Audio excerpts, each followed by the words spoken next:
Our government insists that the basic requirement of any peace accord, and I'll explain why we need it, will be an agreement with an entity that recognizes the right of Israel to exist as a Jewish state, an agreement that guarantees security for both sides. This principle is especially valid during these times of instability in the neighboring Arab countries. If we are asked to give up parts of our homeland where Jews have lived for thousands of years, Hebron, not to mention Bethel, Shiloh, which are mentioned in the Bible, and we don't see any differences between those places to places like Tel Aviv or Jaffa or any other place where Jews were living since 1948. So if we are asked to give up parts of our homeland where Jews have lived for thousands of years, despite the risks to our security, we must be secure in the knowledge that what we receive in return will be a true and lasting peace for generations to come. We must know that we have a partner who recognizes also our future right to this land.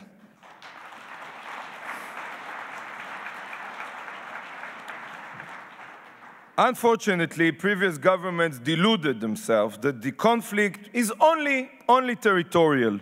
On the basis of this misconception, Israel unilaterally withdrew from southern Lebanon and uprooted the settlement of Gush Katif and northern Samaria.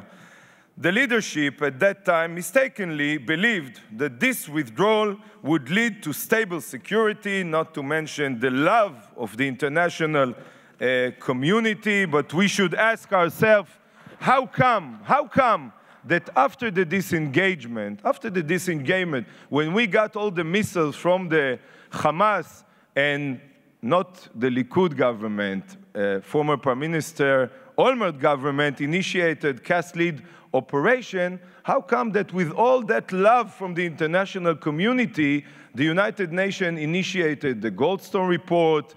There was some tribunal in Europe that wanted to arrest our Ministry of Foreign Affairs, former Minister Tzipi Livni, and other important generals who are sitting here in the crowd. So where is that love that we were supposed to get from the international community, risking our own people and evacuating them?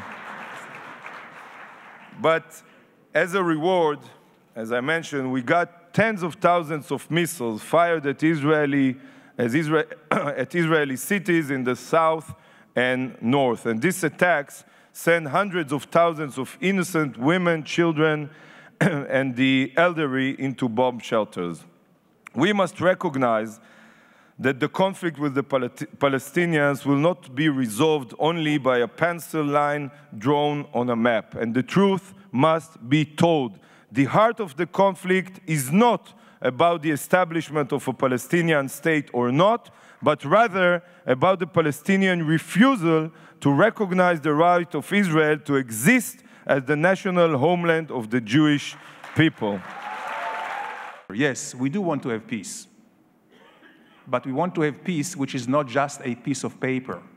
We would like to have peace which is not just an agreement between rulers and governments, but a real historic reconciliations between people, which means understanding that we're there, and it should be a bottom-up, not just rulers, but academics and professional people and grassroots.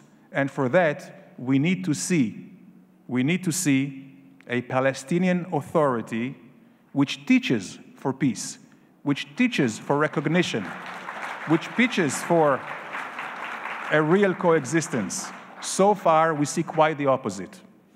They teach that all the land is theirs. They teach that we are the crusaders, that we are the foreigners to be thrown out. They teach that they will never recognize Israel as a Jewish state.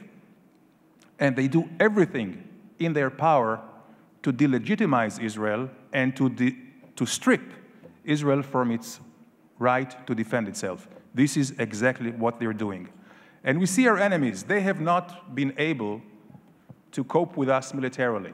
64 years later, we can defend ourselves by ourselves. They could not cope with us economically, with all the Arab boycotts. The first, the primary, secondary, tertiary, whatever. Until today, there is a boycott office in Damascus. Today, after we have joined the OECD, I believe that the economic war is also pretty much obsolete.